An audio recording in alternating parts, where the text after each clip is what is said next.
So the title for today's talk will be The Buddhist Path of Abundance, Money and Happiness. A short introduction from Brother Benny, whom all of us are very familiar with. Brother Benny Liow is the editor of the Eastern Horizon. He was the editorial consultant and contributor to the Religions and Beliefs volume of the Encyclopedia of Malaysia. His writings have appeared in various local and international journals and publications, and he has edited 9 books on Buddhism. Brother Benny holds a Bachelor of Arts Honours Education degree from the University of Science Malaysia and a Masters of Public Administration degree from the University of Malaya. So let's, okay, during the talk, Brother Benny will be, you are invited to list your questions in the chat group, and then Brother Benny will pick up the questions to be answered after the session. So kindly write down the questions you'd like to ask in your Facebook chat, okay? So over to you, Brother Benny. Hi, thank you, Bobby. And good morning and welcome, everybody. Well, I know I can't hear you, but I hope you can hear me. Okay, as Bobby mentioned, today's talk is the Buddhist path of abundance, money, and happiness. But just to mention very clearly at the start that I'm not here to teach you how to make money, because that's not my expertise, right? Okay, so today's talk, I'm going to speak for about maybe 30-40 minutes, and then we'll allow some time for Q&A. And so we should be able to end by latest 11:30. Okay, I'll be mindful of the time.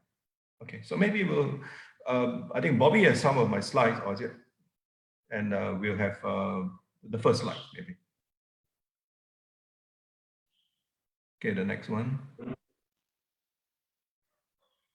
Maybe have the next slide. Okay, I think when we listen to a Dhamma talks, I think it is very important for us to set our mind clearly and know why we are here. So I thought it's always very good for us to reflect on these 4 reliances, which is found in the Abhisamaya Alankara, ornament of clear realizations. Basically, what it means is that when we listen to a Dhamma talks, our focus should not so much be on the person, but on the words that we hear. And secondly, it's not just on what we hear, but on the meaning of the words that we hear.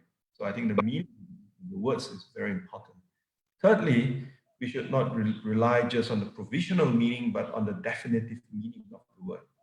And third, and the fourth, which is the most important part, is that not just to go back with an intellectual understanding of what we have heard, but to be able to apply what we have heard in our daily experience so that we have a direct and non-conceptual experience of it. Because Dhamma is to be experienced each by itself, if you remember one of the 6 features of the Dhamma.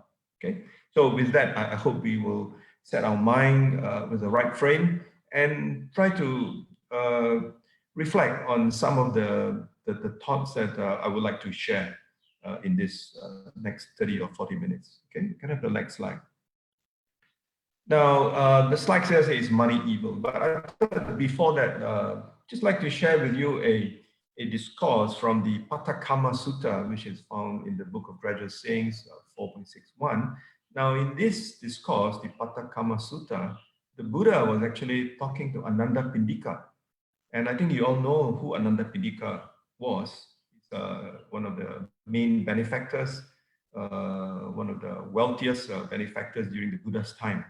Now, in this discourse called the Patakama Sutta, the Buddha actually told Ananda Pindika that there are 4 things that I think everybody wants, but they are very difficult to achieve. And what are these 4 things? Some of you may have heard of this. The first one is, of course, wealth, money. And once you've got money, the second thing is you want fame. You want to be famous. You want everybody to know you. And once you have fame, you want to have long life. You want to live long so that you're able to enjoy both the wealth and the fame that you have. And finally, you want to be able to be reborn in the heavenly worlds after your death. So in the Patakama Sutta, Buddha talks about these 4 things. Now for today, I'm just going to zero in on the first of these 4, which is on wealth. Okay, on wealth. So the slide that you have in front of you says, is money evil? And I, I think here it's very obvious if you look at the Buddha's teachings, money is not evil, no more than any other resources. But it actually becomes bad or evil if we start to change and money begin to possess us. In other words, money begin to control us. Basically, when we become obsessed with money, that's where greed comes in. Okay. Um, Venerable Sheng Yen, I think some of you know, who is the founder of the Dhamma Drum, Fakusan. He actually gave an interview when he was asked this question: is money evil? And he says that as long as we live in this world, we need money. Because if there's no money, who's going to build the temples to share the Dhamma? Who's going to build old folks' home to help to help the people who are staying there? Who's going to build schools? Who's going to build hospitals? So money is actually important. But we should make a differentiation if you listen to his interview, which is freely available on the internet. It makes a differentiation between having money and greed, because greed causes money to become evil. So the next slide says the use of money. Can I have a look at the next slide? It says money can be either good or evil depending on the person. All right, as I quoted to you from Venerable Sheng Yen's brief interview. If one uses money for selfishness, then it causes suffering to himself and to others. But if money is used for empowering others and enriching the lives of others, then it is not evil, but good. All right? Of course, we all know that the ultimate aim of Buddhist teachings is for us to attain liberation. But until we are liberated, as long as we still exist in samsara, we need to be happy. And money is one of those things, if properly used, makes us happy. So in today's talk, I'm going to speak a little bit about what is the mental attitude that we need to cultivate for us to be successful, to be able to tread this Buddhist path of abundance by looking at money and wealth. Secondly, how do we acquire wealth from a Buddhist perspective? Thirdly, how do we manage our wealth that we have acquired? And thirdly, how do we enjoy our wealth? So you see, in so many of the Buddha's teachings, what Bobby mentioned just now was just 2 or 3 titles of suttas. Actually, many more when the Buddha actually, when he spoke to lay people, he talks about how to use money not for selfishness, but to use it to bring happiness and causes of happiness for other people. Okay, so as we said, if money is used for empowering others, enriching the lives of others, then it is for the good and not for evil. So I think let's look at what do we need to cultivate? What kind of mental attitude do we need to cultivate for us to be successful so that we're able to tread this Buddhist path of abundance? Okay, look at the next slide. Here I've got two words here which I call key to success. All right. The first one is called we need to remove our inner barriers. And the second one is a faith in our potential. Now, removing inner barriers, there are a lot of things which what I would call self-imposed limitations. Now, these self-imposed limitations will hinder our spiritual and material growth. And much of this self-imposed limitations has got to do with our wrong perception of things, wrong views instead of right views. Okay, so let's look at the next slide. What would the inner barriers do? I've extracted from one discourse, which is called the Tita Sutta. Sometimes it's called Tita Yana Sutta. This is in the book of 3, Anguttara Nikayas 3.61. It says that in this world, many people, their mental attitude is determined by these 3. One is called determinism. Today we use the word determinism. Basically, it means that if we think that everything is due to past action, we're not going to make that effort. We are not going to be successful in our path, in striving on this path of abundance. All right? If we think that, everything is due to past action, what can I do? It's my past karma. All right? So the Buddha says, if you read this discourse, that to say that everything is due to past action or everything is due to past karma, that's not the correct view of things. Okay? That's called determinism. We use a modern term today. The other aspect is to say that, well, I can't do much, because everything is God's will. all right, or everything is due to God or due to some divine being. There's nothing much I can do about it. So Buddhism also rejects that. The Buddha rejects that kind of thinking. Because if you do that, you also becomes very fatalistic. You say, well, what could I do? Everything is determined by God. I've got no control, right?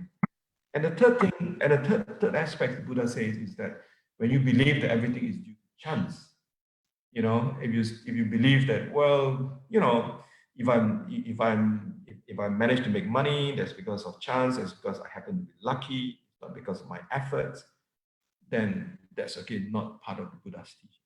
One of the things that the Buddha was known as during his 45 years of ministry is that he's a man of action.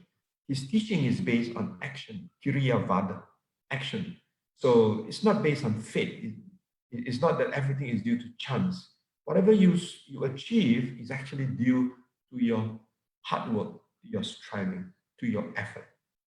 Okay, so this is called inner barrier. So if you have these three aspects in your mind, that's going to negate, all right, whatever efforts that you want to do in your path to happiness or path to abundance. Even happiness, for example, if you say, well, my happiness, you know, is due to God, my happiness is due to chance, or everything is due to past actions. Because in the past I've done good deeds, so now I'm happy. In the past, because I've done bad deeds, so now I'm unhappy. If you adopt that kind of attitude, that's called a very deterministic.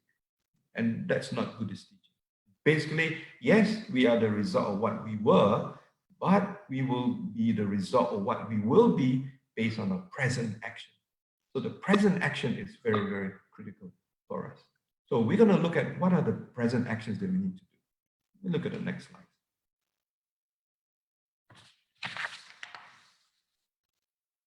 Okay, so the next slide, the keyword there is determination. I've just selected this, this paragraph from the Apattivana Sutta, which again, I think many have heard of. This is the utterance of the Bodhisattva or the Bodhisattva Gautama before he became Buddha. He said, let my flesh and blood dry up, leaving my skin, veins and bones. Still, I shall not give up my effort until I achieve the highest level which can be won by human ability, human effort, and human action. While this phrase is very much referring to the Buddha's spiritual quest for enlightenment, that kind of spirit we can also emulate in our everyday conventional life, mundane aspects. Okay, so that's found in the Apattivana Sutta, and I think that sums up the essence of the importance of having determination in the in our efforts. Right. So this is why in my earlier slides, I talk about the trust in our human potential, that we do have that ability, all right, or what I would call that infinite potential, the infinite potential to attain greatness, to attain success. So these two things, all right, the having breaking down those barriers, as well as having the infinite potential, all right, which we all have. So those two things are very important general principles, all right, if we want to be successful.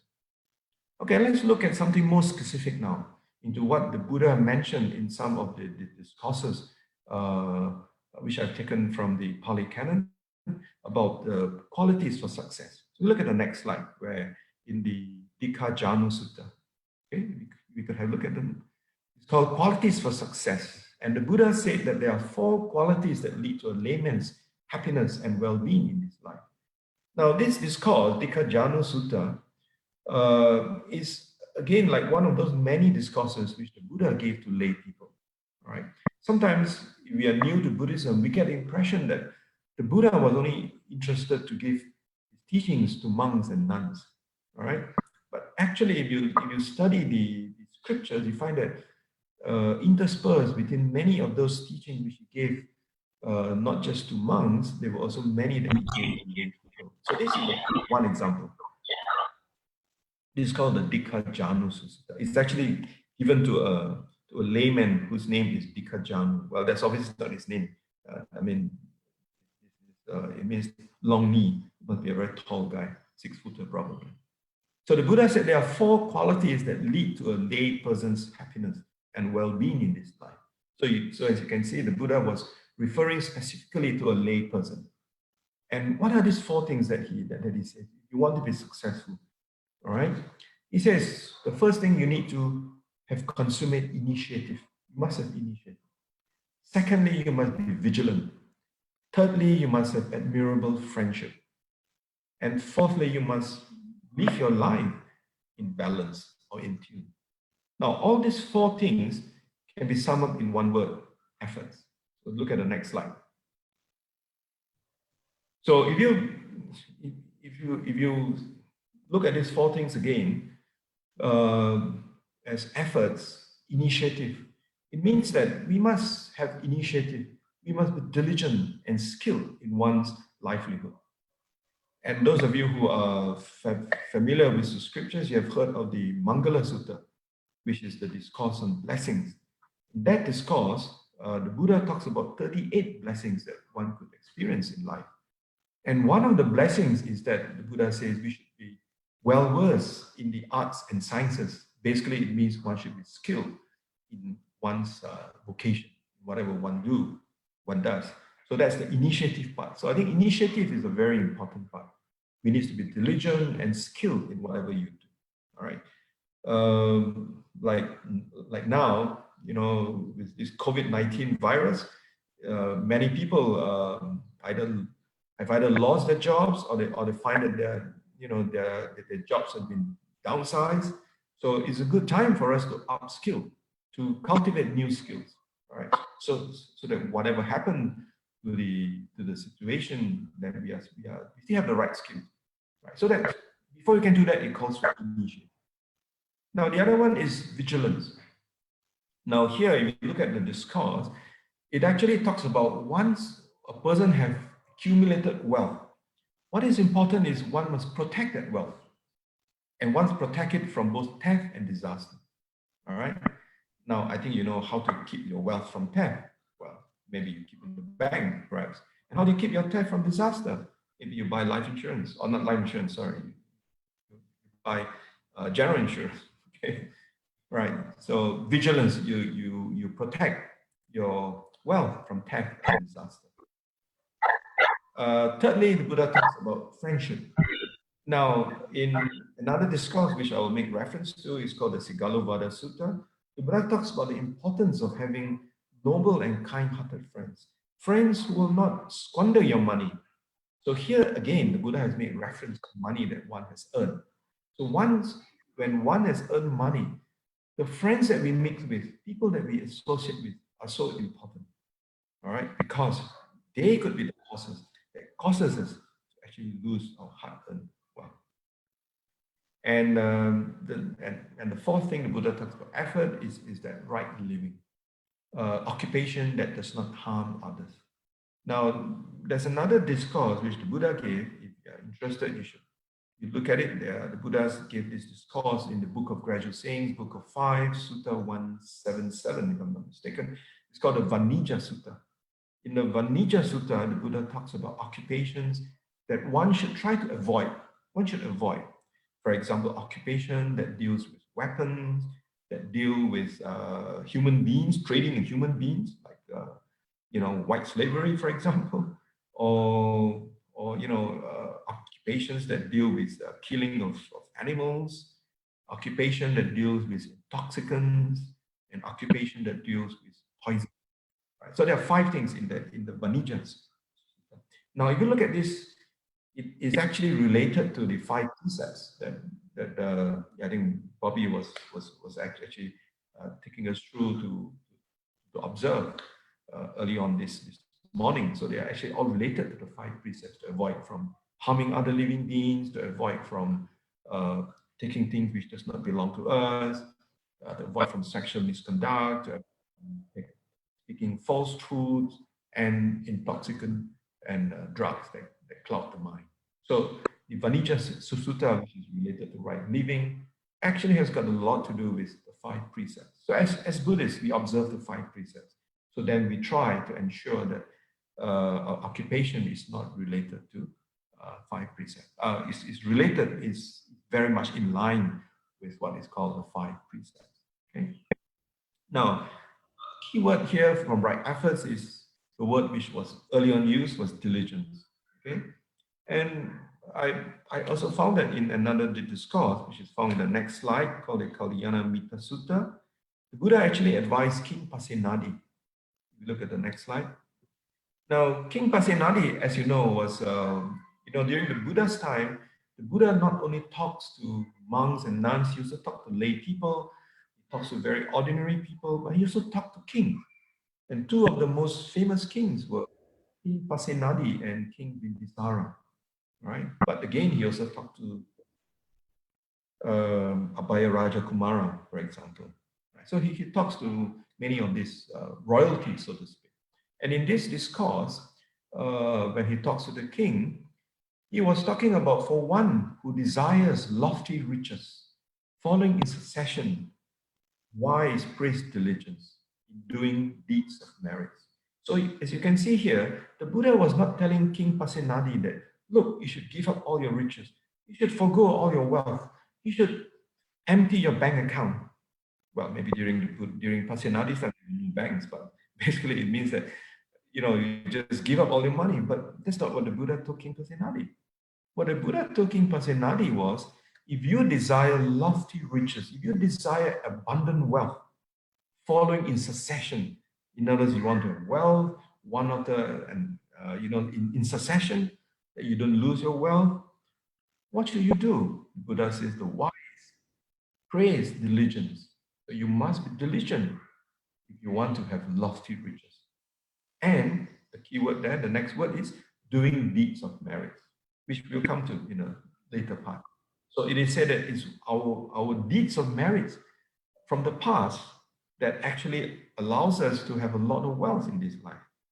But again, it is not a fixed karma theory, as I mentioned earlier in the Tita Sutta. It doesn't mean that you're wealthy now is entirely because of your past karma. Yes, your past karma could have been a cause for you, for example, be born into a family where you know that you inherit a lot of wealth. That's possibly true. That could be due to your past karma. But a lot also depends on your present action. How you're able to sustain those wealth is what you would do in your present action, your present karma, right? So here merits are very important. Okay. So okay, let's look at the next slide. Now the next slide I think is very important because the earlier slide talks about lofty wealth. All right. So while the Buddha has no objection whatsoever against wealth, about people accumulating wealth, or like his advice to King Pasenadi, as you can see from the earlier slide, the Buddha was very particular and was very clear on how wealth is to be gained. Let me read this part. I think it's very important. He says a lay person. Of course, the Buddha was addressing Dikajano, so he's a lay person. The Buddha was not addressing the monks. He was not telling the monks how to gain wealth, all right? Because the monks, by having left home, they've actually given up wealth. But we are lay people. So here the keyword is righteous wealth. I use that as a heading. He says that a lay person has righteous wealth, righteously gained from his initiative, from his striving, from his effort, gathered by the strength of his arm, his sweat, which is effort, right? Please remember this was an example in the context of 2,600 years ago, where it was basically an agrarian society, an agricultural society, right? So the Buddha says, protect his wealth through vigilance, thinking, how shall I protect it so that neither kings nor thieves make off with the property of mine, nor fire burn it, nor water sweep it away, nor hateful airs made off with it. That is been consummated in vigilance.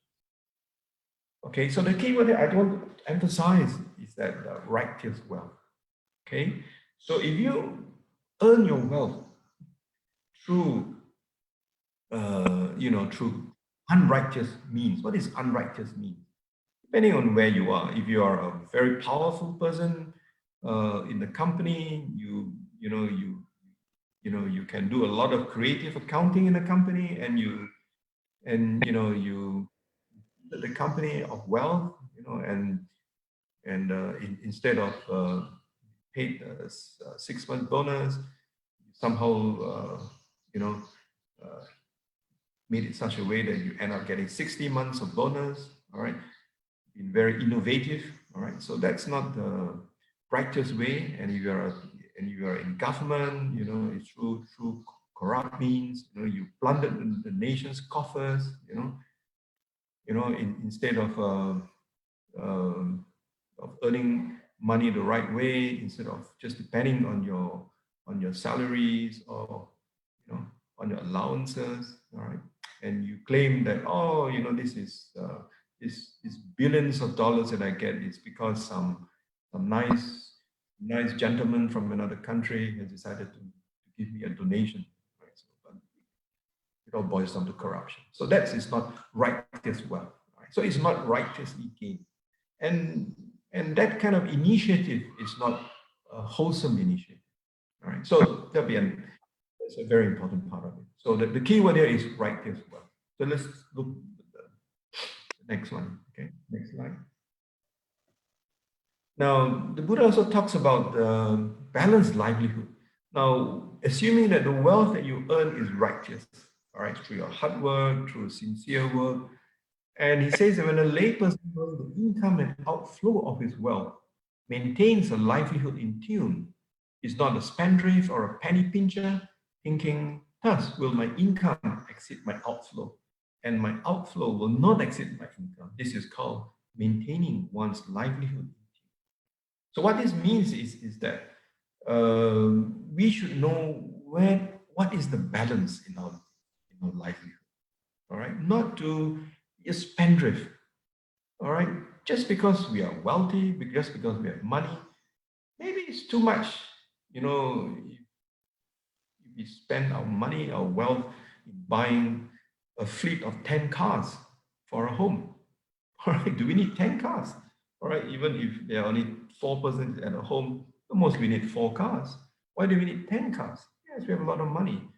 So maybe that from a Buddhist perspective, maybe spending on money is a bit too much. All right, if you can have excess money, what should we do about those excess money that we have? That's where the merit making comes in. We'll talk about in the later part. Likewise, the Buddha also advises us not to be what is called a penny pincher. In other words, being stingy. All right. I remember in my younger days in Penang, there's Hokkien saying that some people when they look at the money that they have, they look at the 50 cent like a bullock cart wheel. So they are very, very they will not even spend an extra cent, just to help someone. So not to be a penny pincher. In others, we should live in balance, right? If we have more money and we know how much is enough for us, then why not we allocate some part of it for charity, all right? And today, COVID-19 pandemic, all right, we think that we are unfortunate because we have not had a new salary increment or we have had a pay cut. So we should think, at least I still have a job. Some people have lost their jobs. But if for some reason we have lost our jobs, we can still think, hey, when I was working, I managed to save some money. That income that I have, because I've not been spendthrift, so that money is still able to take me through. In the meantime, I will upskill my skills. I will find another job.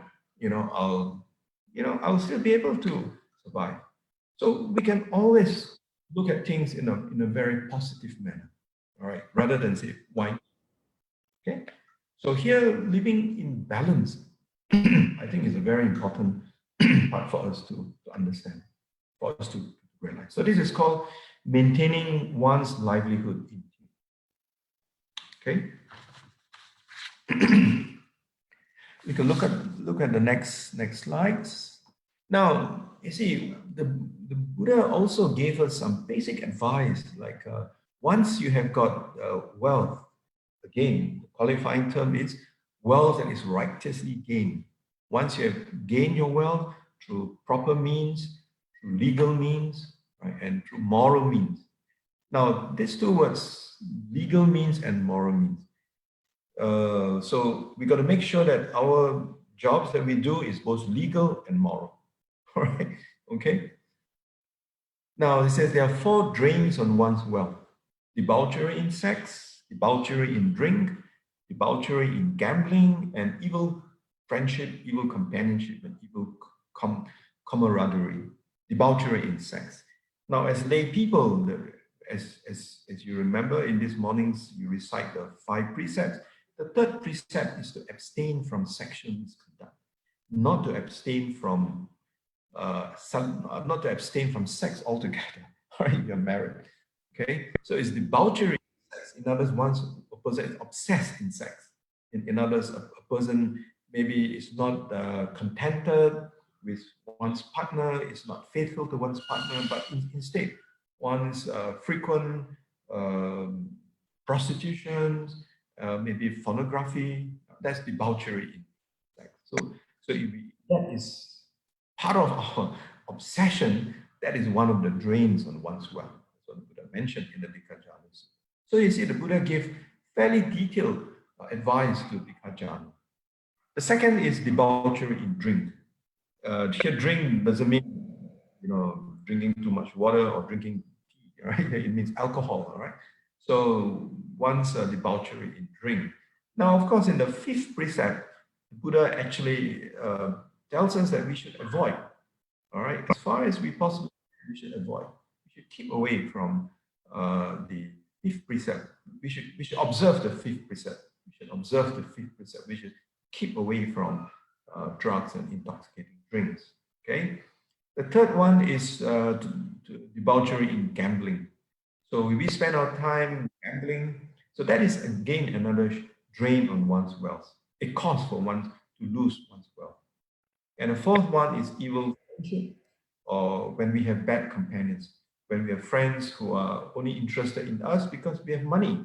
And, they are good friends because they know that they can spend money with us. Right? So these are the 4 aspects which the Buddha talks about. Now, these are again elaborated in many other discourses. The Sigalovada Sutta is a good example, all right? Because of timing, we don't have the time to go into all those. Okay, so here the Buddha also gave us an example on what we should do so that the wealth that we have accumulated or that we have abundantly, we are able to maintain it, able to keep it. Okay.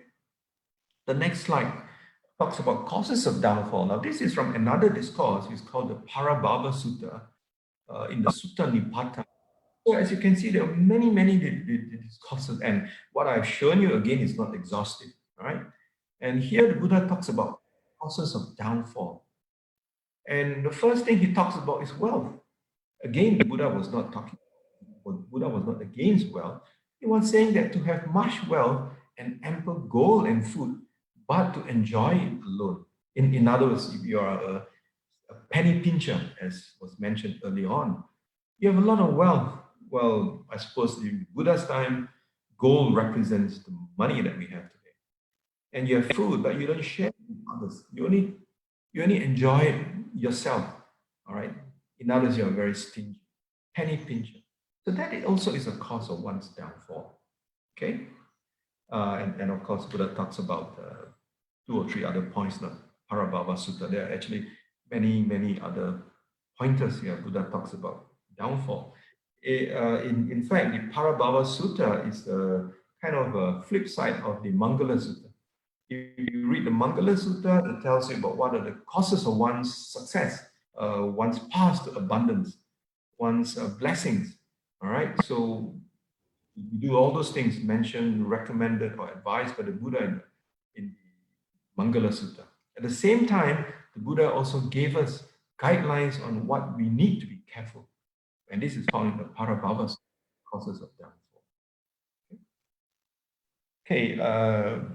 Okay, the next couple of slides talks about how to actually manage wealth. So it's interesting that actually the Buddha also chose to speak about how we should manage our wealth. So you see here, the Buddha was a very practical person. He knew that not every of his disciples are going to become monks and nuns. All right. And he knows that he and his disciples are going to be, well, they are kings, they are royalties, they are common people, they are businessmen, they are warriors, and they're not going to be monks or nuns. But at the same time, how can they benefit from the Dhamma, benefit from the Buddha's teaching? Okay. So here the Buddha talks about which, to use a modern management term, wealth management. All right. Okay. So early on, we talk about loss of wealth, sexual indulgence. So the increase of wealth is you're contented. Alcoholism, the increase of wealth, or at least you maintain your wealth, is when you have mindfulness. Instead of spending your time gambling, you are discerning. You're very careful what you do with your money. You don't gamble away your money. All right. You are not so naive as to think, oh, okay, today I heard someone saying that, oh, the stock market is going to go up. So I'm going to buy now and then sell it tomorrow, hoping to make some money. That's a form of gambling. And evil friendship and evil friendship. So friendship, there's a lot of references to the importance of friendship in the Buddha's teachings. In the Upada Sutta, the Buddha told Ananda that, look, Ananda, is not this holy life that I preach. The entire holy life comprises friendship, not just half the holy life. All right. So the Buddha told Ananda in the Upada Sutta. And in another discourse to Sigalovada Sutta, Buddha talks about the types of people that we regard as good friends and false friends. Okay. So let's go on to the next slide. We talked about joys of wealth. Okay. Now this is in the Ananya Sutta.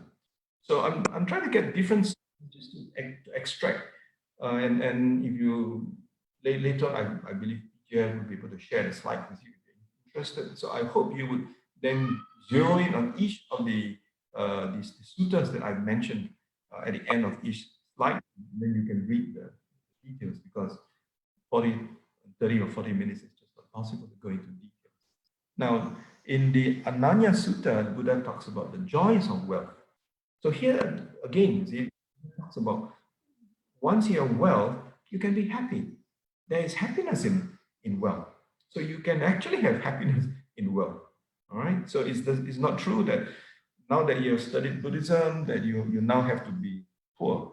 All right. You can be rich, you can be wealthy, and you can be happy. Okay. But again, the qualifying word is, if you are wealthy, you're wealthy because the wealth that you earn is righteously earned. I think that's the key. That's the indisputable, uncompromised principle. Gain through righteous hard work. So one of the first joy of wealth that we have is that we gain through our righteous hard work. Maybe the previous year has been a very difficult year for you for your business. You work very hard.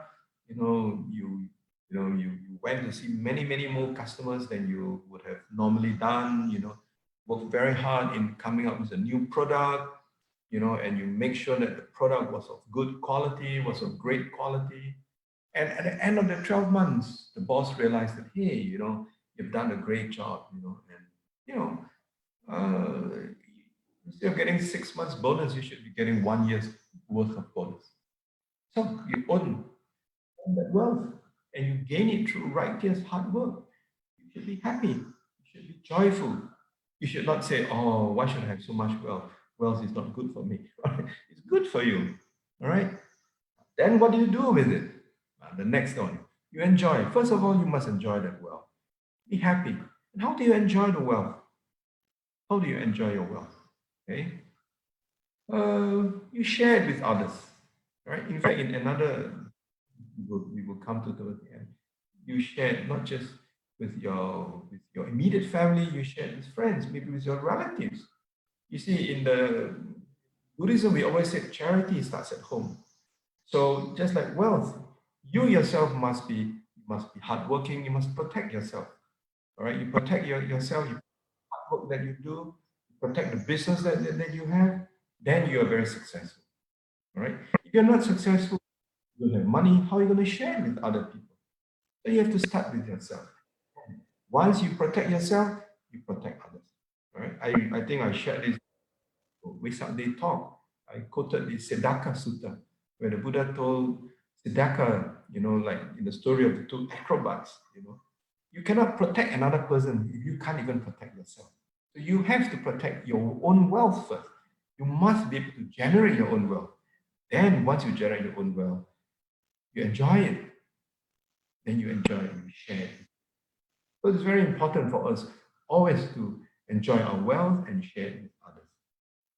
And then the other joy of wealth is that once you have wealth, once you earn more money, you should eventually try to pay off your debts.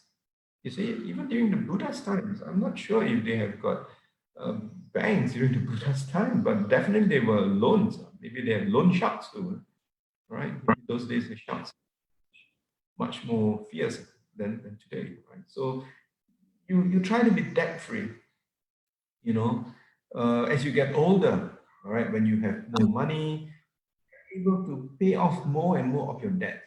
And then when you look at your bank account, you find, hey, I no longer owe the bank any more money. Then you feel happiness, there's joy. And how can you pay off your debts if you don't have wealth? Right? So wealth are important. Okay, because as lay people, we need a shelter, right? We need a house to stay in. And nobody's going to give you a free house. So you need to buy a house. All right. So you buy a house, you can't pay immediately for what the cost of the house is. So you need to take a loan and you need to pay off the bank. All right. So as you earn more money, you pay off your debt. So you see, the Buddha was also very practical there. The Buddha talks about the happiness or the joy of being debt free. So I think the advice here is once you have extra money, pay off whatever debts that you have. All right. And finally, the fourth one is blameless. No worries about any bad actions. Right. Because your wealth is righteously earned. And in the earlier discussion, I will not elaborate, there's also a reference for example, what today we would regard as paying what you owe the government, in other income tax.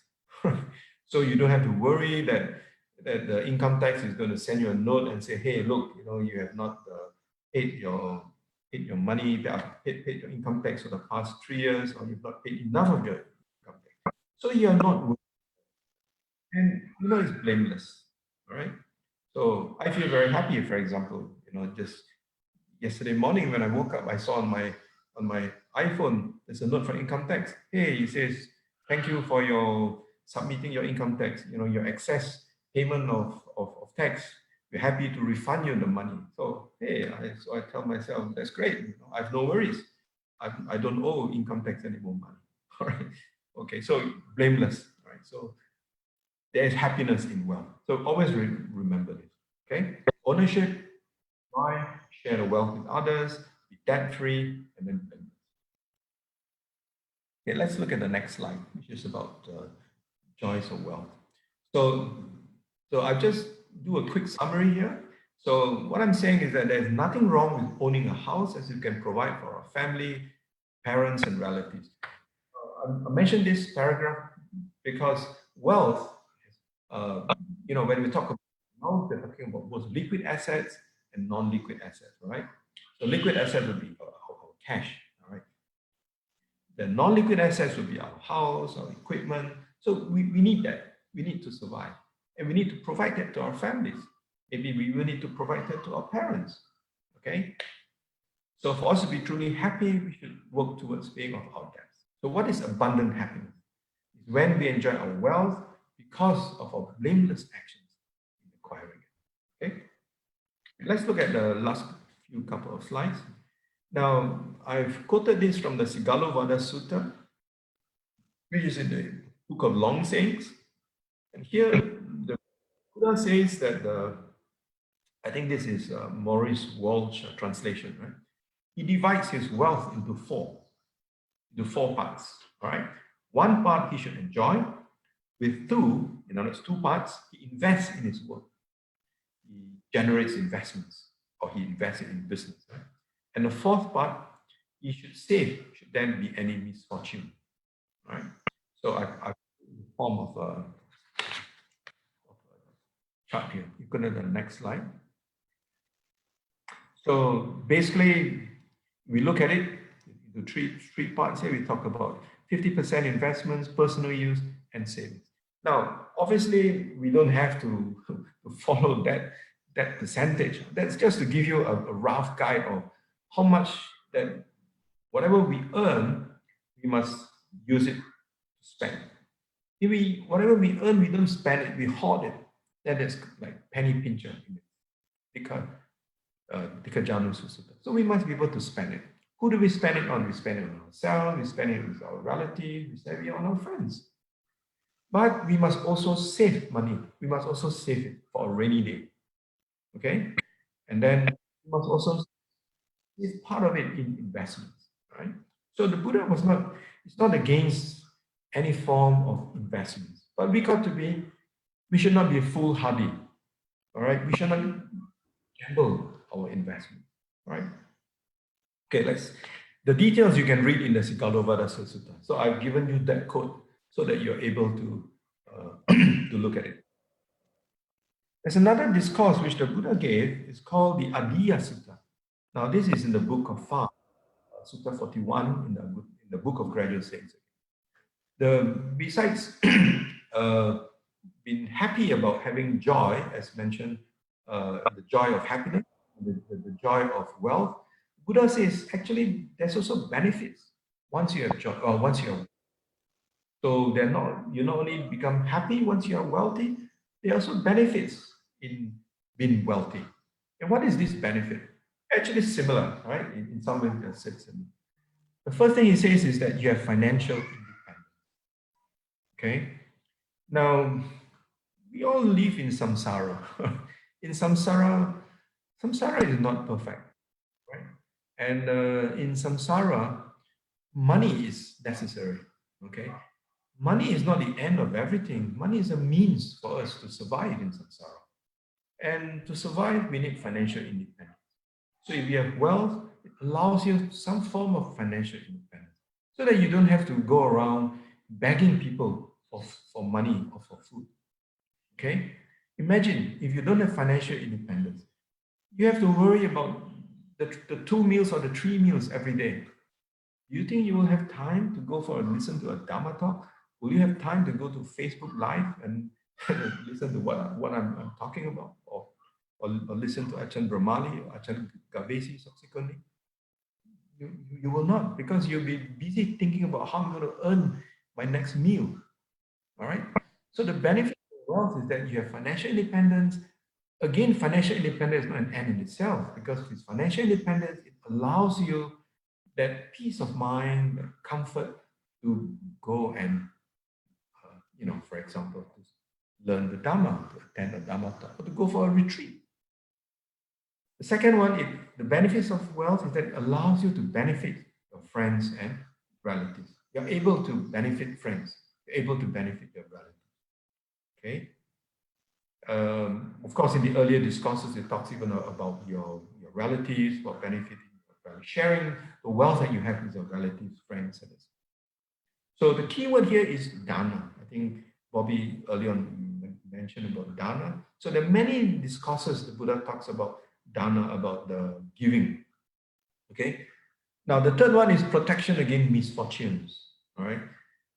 Well, if you have wealth, if you have money, you have savings, misfortunes could be, for example, as I said, with COVID-19, if you're in the hospitality business, all right, you may have to go for furlough for 6 months, you may not have salary for 6 months, but you have got wealth, you have money kept in the bank, you have money that you could use for a rainy day, you are safe for a rainy day. So that is a protection against misfortune, all right? So that is the benefits of wealth, okay? Offering relatives and devas. Now, that's on the spiritual side. Right? For example, the Buddha talks about doing dana, not just to the living, but also to your relatives who have passed away, even to the devas. All right? Time to talk about that, but you You can read the Adiya Sutta, and I think there are also a few other suttas that talked about the offerings to dead relatives and to devas. And of course, believe that if we think of the devas, we make offerings to them, during misfortunes, for example, or the devas are also there to support you, to help you. And finally, the ability to support the Sangha, right? Now, you remember one of the 9 virtues of the Sangha is that they are an incomparable store of merits. Okay, so then you're able to support the Sangha. So in other words, you are actually accumulating merits, right? In one of the discourses that the Buddha gave, the Buddha gave three fields of merits. All right, three sources of merits or 3 causes of merits, 3 fields of merits. The first field is dana, which is giving, generosity. In fact, the word dana comes from very closely related linguistically to the English word donation, dana. So dana. The second one is sila, morality, ethics. And the third one is, of course, mental cultivation, bhavana, sila. So dana, sila, bhavana. All right. So these are a source of. Okay? So our ability to support the Sangha is also great. So these are the benefits of wealth. For example, if you don't have money, so it's difficult to support the financially. All right. And it is a great benefit, great merit to support the Sangha. Okay. The next slide, I have an interesting slide. I was reading through one of Venerable Singyin's book called 10 Paths to Happiness. And this is a Mahayana sutra. It's not, I don't believe this is found in the Pali canon. It's called the Sumati Sutra, where the Buddha told Sumati, how does one attain wealth and nobility? All right. So you see here in this Mahayana Sutra, the Buddha even equates wealth with nobility. So one can be noble. All right. For example, during the Buddha's time, all right, some of the very successful followers of the Buddha, people Anandapindika, and even the kings, the royalties, some of the successful business people, they were all very wealthy people. And here the Buddha replies Sumati in the Sumati Sutra, to attain wealth and nobility, we must give timely gifts. Give without arrogance, give joyfully, and give without expectations of rewards. Okay?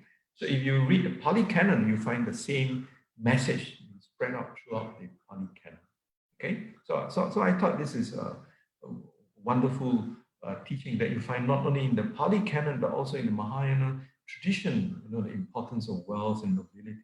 Early on, I mentioned to you Master Xing Yan, the founder of Fakusan, the Dhamma Drum Mountain, who actually says that we should differentiate between wealth or money and greed. Right, they're two separate things. So you need to find more about this. Please read Master Xing Yin's wonderful book called 10 Paths to Happiness. All right. So what you fail to extract from my brief talk today on the path to abundance, please read Master Xing Yin's book. When you comprehend what he says about the 10 paths to happiness, that truly will give you the path to abundance. Okay. So my conclusion, right, my last slide, okay, is that if we decide to use our money to change our mind, to change craving into generosity, to change aversion or hate into love, and delusion into clear awareness, then our lives will become much richer and abundant. We may or may not have much money, but we may learn to use money, and most important, not to be used by it. Okay, so maybe I will again re-emphasize that if you have been following the talk so far, that what is crucial, what is the cardinal principle, is that whatever money that we have, it should be earned through righteous means. Once that money has been earned through righteous means, we should be happy. We should be, we should, we should enjoy the wealth that we have. How do we enjoy it? We share it with other people. All right. So with that, I thank you very much for your time, for spending about 40 minutes listening to what I've got to say about that. And I believe we have about 15, 20 minutes. And if any one of you have any questions or you have any comments that you'd like to add, please, by all means. All right. I wish you all well and happy and stay safe always. Thank you, Brother Benny, for the wonderful sharing. I think it covers a lot of grounds and very comprehensive, very practical for all of us. Now, there are a few questions. The first one from Brother Niwan, saying that there are those who are already in massive debts. So for them, it is not wealth management, but rather debt management. Now, how to manage when it already overwhelms a person's life? Well, obviously, it's like saying, I'm really depressed. So now I'm going to learn meditation. So how is meditation going to help me get over my depression? Of course, you get a very skillful teacher. I'm sure he can provide you. Okay, coming back to your question. So I think what is key is that if a person is really in tremendous debt, okay, we could do a couple of things. All right. One is we keep a clear mind. Make sure that we are mindful. All right. How did we get into that mess in the first place? I think that's very crucial, because if we don't have a clear mind, that can continue to spiral. It can even become worse. Okay. So that's the first thing we need to do. We need to be mindful. We need to understand the causes, what actually led us into this debt. Okay. Yes. Then the second thing is we got to learn and find out how do we restructure our debt. Depending on how huge your debt is. If you're a businessman, you may need to get professional advice. You may need to, I don't know, talk to Price Waterhouse or Deloitte, and they may be able then, and they will send someone to help you to restructure your debt. But if you're not talking of debt of that magnitude, then I think then we are talking about how we reorientate or how we reallocate whatever we still have left. All right, we still have left. We may even have to revert to borrowing, for example. Okay. Now, when we borrow, then we got to be very clear that borrowing is to help us to sustain the basic requisites. All right. And if we have a family, that is to make sure that that is to sustain the basic necessities. It is not to borrow because we are in debt, not to borrow the money from our brother-in-law or to borrow from maybe your favorite mother-in-law, to borrow the money and to upgrade and change to a new car. All right. So sometimes we have to, in Buddhism, we always talk about we should give, always give. Yes, of course, that's great. Sometimes we also have to be realistic that we may need to be on the end to receive. All right. So this is where, for example, do we cultivate good friends? All right. If you have good friends and good friend knows how you end up in such a dire straits, then you have good friends who are actually able to support you, or even relatives. But the key is, as Buddhists, as Dhamma practitioners, is for us not to get into that kind of situation. All right. Okay. Not to get into that situation. Okay. Now, Brother Benny, there's another question from Sister Mani Lee. She asked, how about constantly giving financial assistance to your adult children for years? How do you look at it? To give my financial assistance to whom? To your adult children for years. Oh, okay. Well, I think there has to be well, now this is not from the scriptures, right? This is my personal view, right? So don't say this is what the Buddha said, this is what I think, right? I may be wrong, but I think when we bring up children, all right, I think it's crucial that we make sure that we give them a good education. All right, as Confucius says, we teach them how to fish rather than give them fish every day. So if we give them a good education, all right, they got a job. Maybe initially when they first started, then if they need to get a car to go to work, okay, we can afford it. We have an extra car, we give them that car. But that has to stop somewhere. All right, we have to stop somewhere. Why? Because if we don't do that, then they develop a dependency syndrome, and it's not good for them. All right. So I think that's important. Now, the other thing is, I think from a Buddhist perspective, we have to ask ourselves, are we doing based on our attachment to our children, or is it really love? Okay. I remember reading Ajahn Sumedho's book, which I recommend you to read. Ajahn Sumedho's book called The Mind and Its Way. He talks about the difference between loving one's children as well as being attached to one's children. Loving one's children means that, for example, as I said, you know when it's necessary to support them, to help them. After a certain limit, when they are adults, when they are able to earn their own living, they should take care of their expenses. We can help them, obviously. All right. In fact, we have cultivated a proper way of Buddhist living in our children. When they grow up, when they are earning some money, they should be the one giving some, I wouldn't call it donation, they will be giving some stipends, or just something to the parents. It's not that the parents need the money, if they earn, I don't know, if they earn 5,000 ringgit a month, maybe earn 300 ringgit, every month, or 200 ringgit, they will give it to the parents to show appreciation, in gratitude. All right. So we have to cultivate that kind of reciprocal relationship with our children. So I believe that we can help our children, but up to a certain extent, we must know ourselves that by continuously supporting them, especially financially, is it our attachment to it, to our children, or is it that we really love them?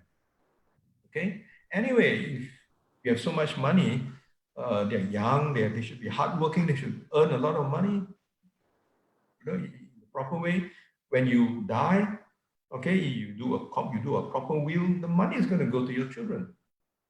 All right, it's going to go to your children, so they don't have to worry about that. So you don't have to be attached to them in that sense. You can continue to love them. All right, so that's the difference between being attached and. So you got to check your mind and ask yourself, why are you doing that? All right. All right. Remember, it may not be good for them. Right? They have to be dependent. They have to be independent, not dependent on you always. Thank you. So, Brother Benny, further following on the same question, what if your children stays at home, they eat free, they free food and lodging, and then they say no motivation to work? What do you do? Chase them out like the Europeans do? No, I think in China for a while we had that problem, right? So I think then as parents, we should tell they can continue to stay at home, but we should tell them, look, we should really encourage them to get a job because they have to be independent, all right? And they have to put in right efforts. These are Buddhist qualities, hard work qualities, all right? We have to inculcate in that such value. That's why, again, it's like Niven's earlier question, what happened you are now in debt? If from young, we have never cultivated such values in our children. So probably they grow up from very young until even when they're teenagers, they're always dependent on their parents. Everything is done by the parents. They're so dependent on the parents. Why? Because the parents allow it to happen. So whose fault is it? Maybe it's the parents' fault. So now the situation has happened in that way. Now you want to chase your children away? They say, look, Papa, Mama, I don't know what to do. You throw me up. All right. So I think it's very important that that look at the causes. What causes all these things? But of course, if we are already in that situation, then there are ways and means. We have to constantly drum into them that look, they have to get a job. All right. It doesn't mean that they have to get a high-paying salary job. Any job is as long as that job is respectable. As long as it's a respectable job. All right. As I said just now, as long as that job is legal and that job is moral. Because a job may not be legal and it may not be moral. So you don't want your children to be involved in those jobs. Okay? Okay, there's another question about food from Sister Ai Chan. What about debauchery of food intake? Gluttony, whereby one will overspend on food and not taking care of one's health. Mm. Yes, sure. I think there was one discourse the Buddha gave also to King Pasenadi.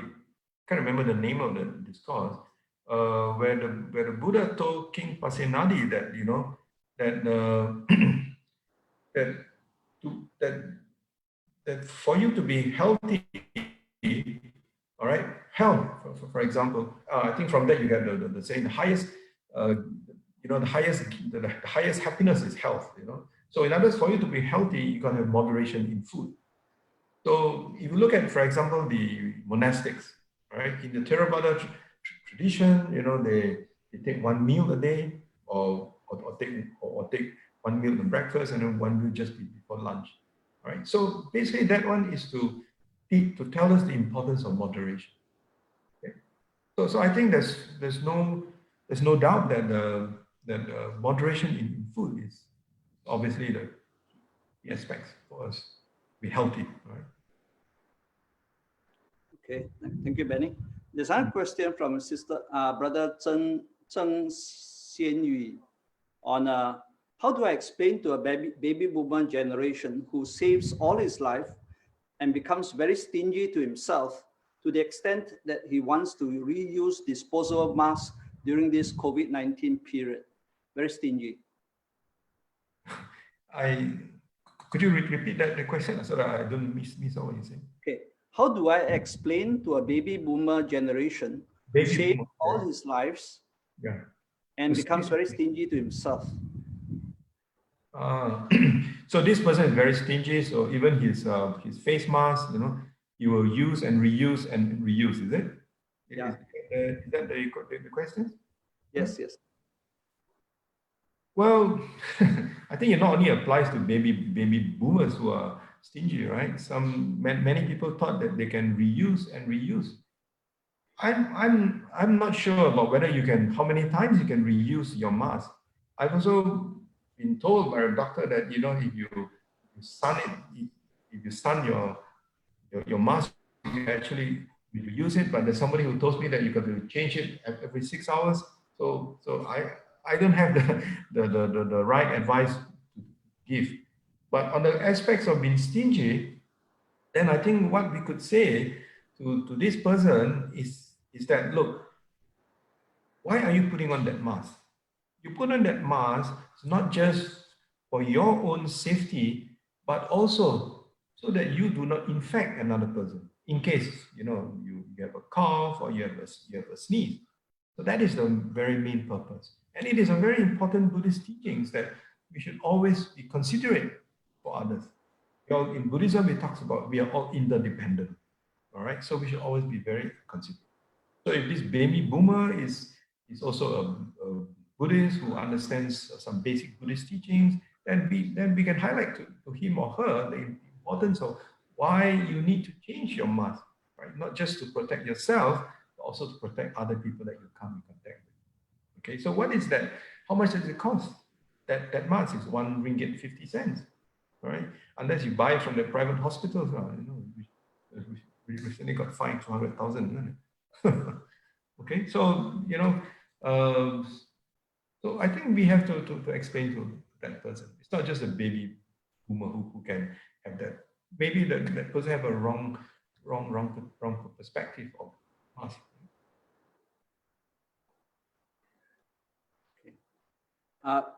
Okay, there's a question from Brother Hua Cheong.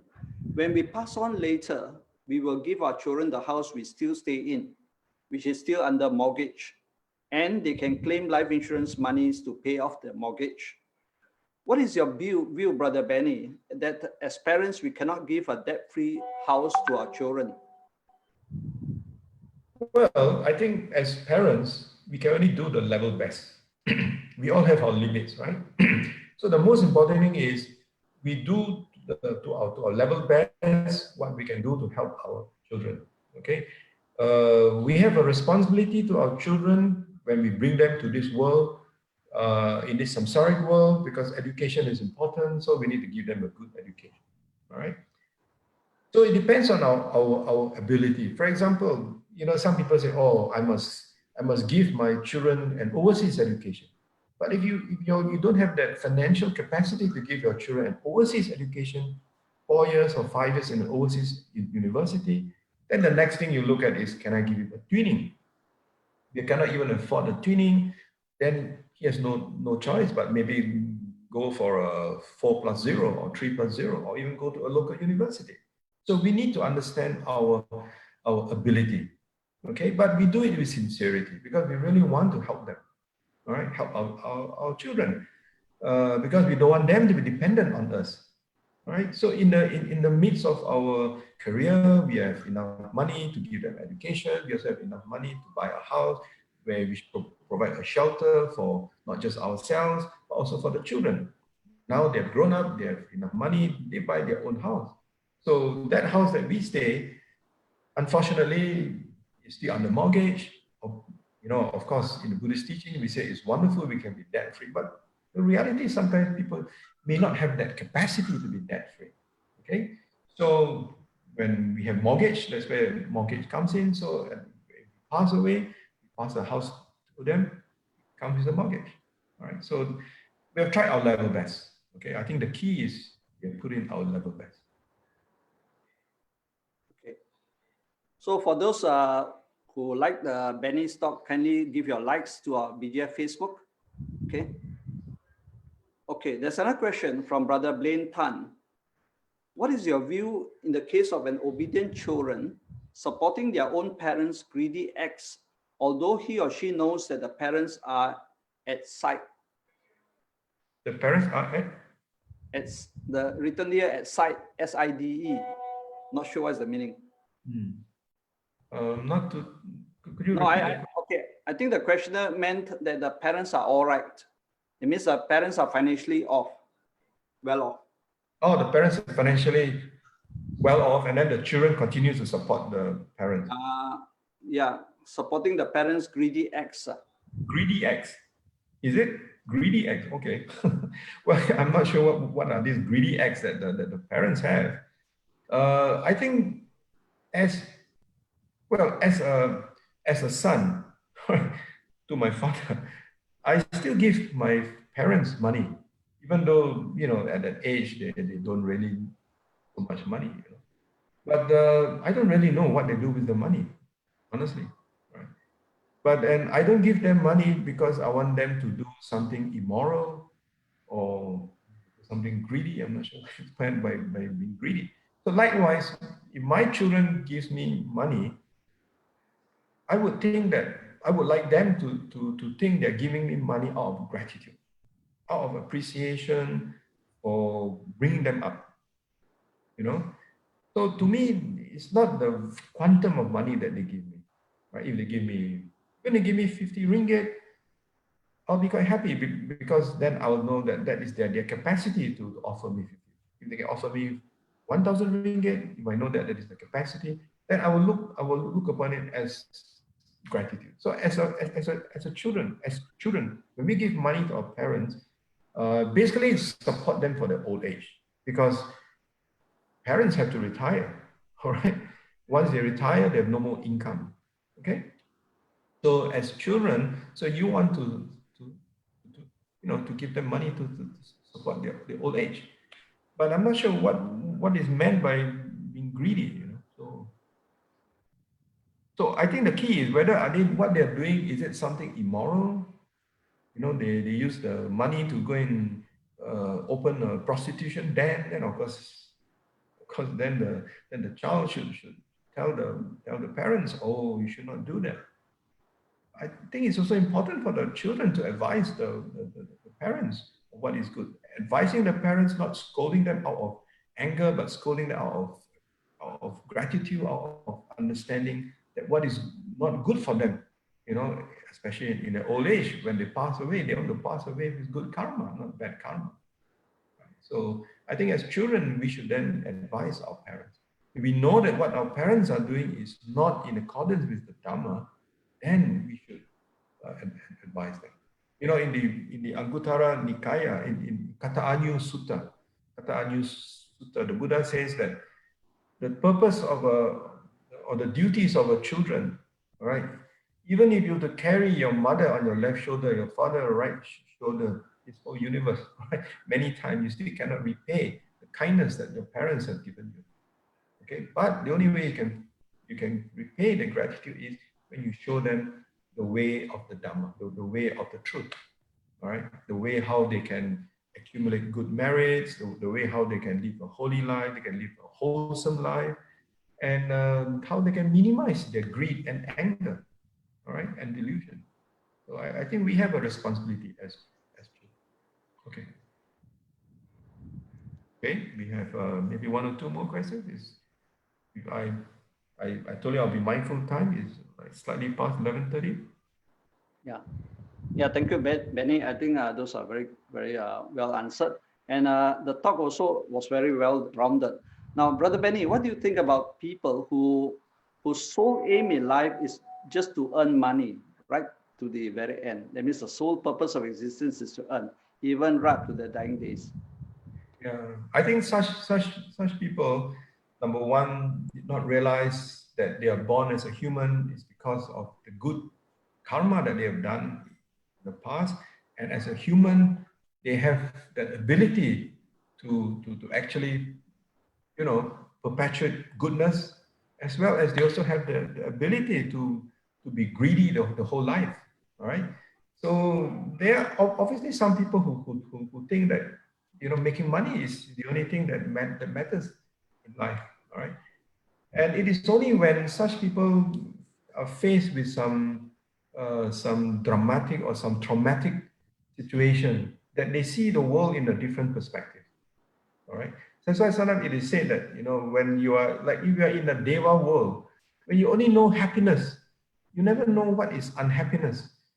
You never learn to appreciate the Dhamma. All right. So someone whose whole life has only been earning money, maybe when he was born, the parents are quite well to do, so inculcate the need to earn money. So they have a very narrow view of things. So this person is a friend of yours, then we have to introduce to him some aspects of Dhamma. Slowly, hopefully, we create some seeds in his subconscious, right? So we create some Dhamma seeds. That's the best that we can do, all right? That's the best that we do our best. Yeah, I agree. I think money is just a means to an end, not the end in itself. Now, Money by itself is neutral, all right? It's like science, you can use science for goodness, you can use science for create a nuclear bomb, So likewise, money, you can use money to, if not for money, BGF wouldn't have the building, wouldn't have the facility to conduct Facebook Live, wouldn't have the facility to invite monks. So likewise, without money, how are we going to build temples? How are we going to build old folks' home? How are we going to build Buddhist colleges, Buddhist universities? So we need money. So as long as we use money for a purpose. So that's why some scholars, some philosophers believe that Buddhism is utilitarian. Right? So the Dhamma, as the Buddha says, he only teach something which it is true, which is useful, and it is, of course, hopefully it's pleasant. Sometimes it can be unpleasant. But the key word here is it is useful. So money should be turned into something useful. Okay? okay, buying low and selling high in share market, isn't it a smart investment rather than gambling? Well, I don't know. Uh, again, it goes into our what do you call it, our mind, right? How we look at it. We can jump into that at the mere gossip, or we have really done, or we are a professional in that field. We have really done all the analysis, and we realize that, yeah, we do have some extra money. We're prepared to set aside this money for this investment, and we are not looking for quick gains. We want these investments with that. So I think a lot depends on what goes on in our mind. Are we thinking of it as a quick gain? Thinking, oh, with this, there's going to be, so what is the element of greed in that mind? Okay, and there are also many other variables. Like again, uh, what motivates us to do that investment, right? Right. That money is hard-earned money, is righteously earned. So we have we did our calculation, we did our financial calculation. We find that yeah, we do have some excess money. So we're thinking where to invest. So we speak to an investment banker who's a friend that we trust, and our friend said, hey, look, why don't you invest in this blue chip stocks? Okay, so we say, okay, I'm prepared to take a risk. I'll invest it, but our mind is not filled with greed and saying, okay, if I invest that, I'm going to get so much money. I'm going to get the money. I'm going to buy the next Ferrari. And maybe in your mind you say, okay, I'm going to have extra money. I'm going to invest in this stock market. He's my friend, with an investment banker. I trusted him. Yeah, I'll do that. And if I do make some money, okay, I'm going to use that money and maybe make a donation to the temple, because it's my hard-earned money. It's not money that I got through some corrupt means. It's a hard-earned money from my bonus which I earned. So I could access, I'll save it there. So I think there's a lot of variables. It's not just that single act of saying, okay, now I buy low and sell high. Right? So a lot of variables that goes into our mind, and should be aware of that. Okay, Brother Benny, the sister who asked about the food debauchery, overspending on food to the extent of affecting the health, she asked a further question is, what if the stubborn parents refuse to listen to the extent of disowning the children? That's an extreme case, isn't it? That is an extreme case. So the parents disown the children because, what's the reason the parents disown the children? I don't know whether it's related to the earlier question. She was the one who asked about the overspending on food one. But we need to know why the parents disown the children. Just because the children, what is it? Because the child doesn't want to indulge in food, or because of that the parents disown the children? The children, what if the parents refuse to listen to the advice of the children to the extent of disowning the children? Oh, the parents refuse to listen to the advice. Well, again, as a child, you can also do that much to advise your parents, isn't it? Right? If your parent refuses to listen to your advice, what else can you do? You can only do that much. Likewise, as a parent, you can, once your child is an adult, you can only advise the child to a certain extent. If your child continues to do something immoral, all right, you can advise, you can continue to advise, but the child doesn't want to follow. What else can you do? I suppose you could tell the child, if you continue to do this, I'll make a police report. Maybe that will frighten the child. All right. So there's always a limit. Okay. So I don't think we should go to the, like for example, if the parents are not doing something illegal or immoral, just that the parents have this obsession that the children must have enough food, must eat a lot, and then the children thinks that the parents are overfeeding, and that the parents are being obsessive with food. I think it's not that serious that the children should end up quarreling with the parent to the extent that the parent would want to disown the child, isn't it? Right? Okay. So maybe we should give time to the parents. After a while, the parents will realize. And we have to think of other skillful means. I say in Buddhism, there's this word called skillful means. So we have to find a skillful means how to penetrate our parents. Okay, skillful means. Okay. There's a question from Brother Jerry Lim on abstaining from alcohol. He says, is it okay if we take a glass or two occasionally? Is it okay to, it's just like saying, is it okay to lie once in a while? Is it okay to commit sexual misconduct once in a while? Not too often, not always. you know. So it's first you have to understand why did the Buddha give that teaching. Okay. And the other thing is, you look at the Pali word, it says, for example, Sura Miraya Majapa. Okay, the key word is Vera Matni Sikha Padang Samadhi Yami, right? So you find that the 5 precepts, they have got this word, like for example, the first precept, Panatipata, right? Which is killing Panatipata. Vera Matni Sikha Padang Samadhi Yami. Vera Matni Sikha Padang. Sikha, the word Sikha means it's a training rule. Sikha, training, right?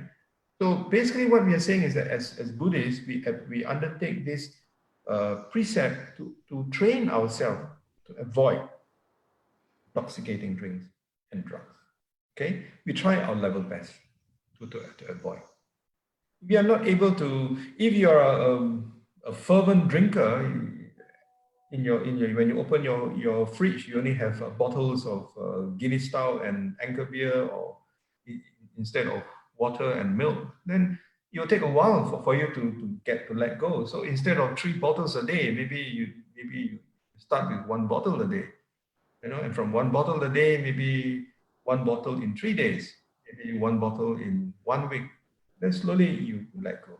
But you have to understand why the Buddha gave that, because the Buddha realized that is one of the things that if one is not careful, it will lead on. It has got a domino effect. It leads on to other unwholesome actions.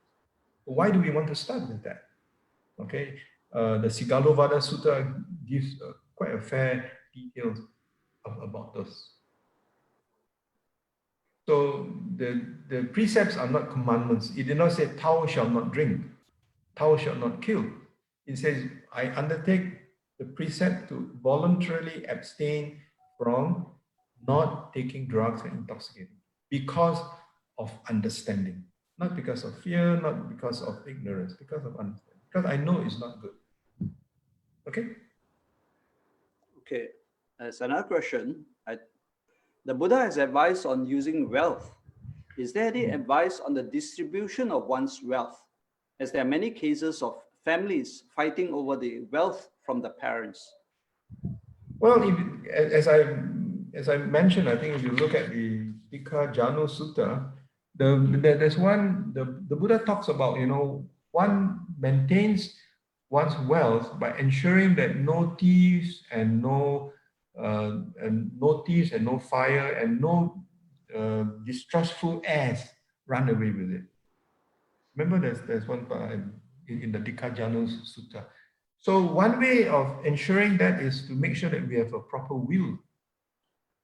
We have a proper will that so that once we pass away, then whatever property that we have it's all been decided before we pass away.